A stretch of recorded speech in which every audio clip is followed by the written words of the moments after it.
आपले भविष्य भारतीय संविधान. लेखक सुभाष वारे. प्रकरण 16वे. धर्मनिरपेक्षतेचे राजकारण की धर्मनिरपेक्ष मुद्द्यांचे राजकारण. धर्मनिरपेक्षता या शब्दाचा अर्थ काय यावर आपल्याकडे खूपच किस काढला जातो आणि तरीही गोंधळ कायम राहतो, किंबहुना वाढतो. धर्मनिरपेक्षता हा मुद्दा आपल्याकडे कायम हिंदू मुस्लिम किंवा हिंदू ख्रिश्चन अशा संदर्भातच चर्चेला जातो. वास्तविक ज्या देशात एकाच धर्माचे लोक राहतात त्या देशातही धर्मनिरपेक्षता हे मूल्य आवश्यक असते.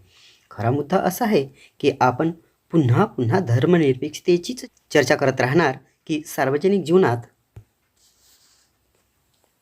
सक्रिय होण्यासाठी धर्मनिरपेक्ष मुद्दे शोधणार. म्हणजे असे की सर्व जाती धर्माचे स्त्री पुरुष ज्यासाठी सहजपणे एकत्र जमू शकतात तो धर्मनिरपेक्ष मुद्दा असतो.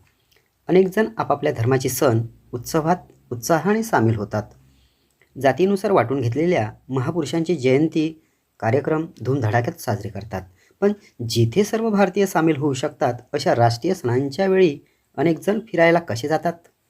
ज्या दिवशी अन्य कुठल्याही उत्सवापेक्षा आणि जयंतीपेक्षा 26 जानेवारी, 15 ऑगस्ट आणि 26 नोव्हेंबर म्हणजे राज्यघटना दिन अधिक उत्साहात साजरे होतील, त्या दिवशी भारताच्या प्रगतीची दारे खऱ्या अर्थाने खुले होतील. त्याचप्रमाणे पिण्याचे पाणी मिळावे म्हणून काढलेला मोर्चा, शिक्षण हक्क कायद्यांची अंमलबजावणी व्हावी म्हणून केलेले धरणे आंदोलन, सर्वांना रोजगार मिळावा म्हणून मंत्र्याला घातलेला घेराव ही धर्मनिरपेक्ष आंदोलने असतात. कारण त्या प्रश्नांचा त्रास सर्व जाती धर्मातील नागरिकांना होत असतो.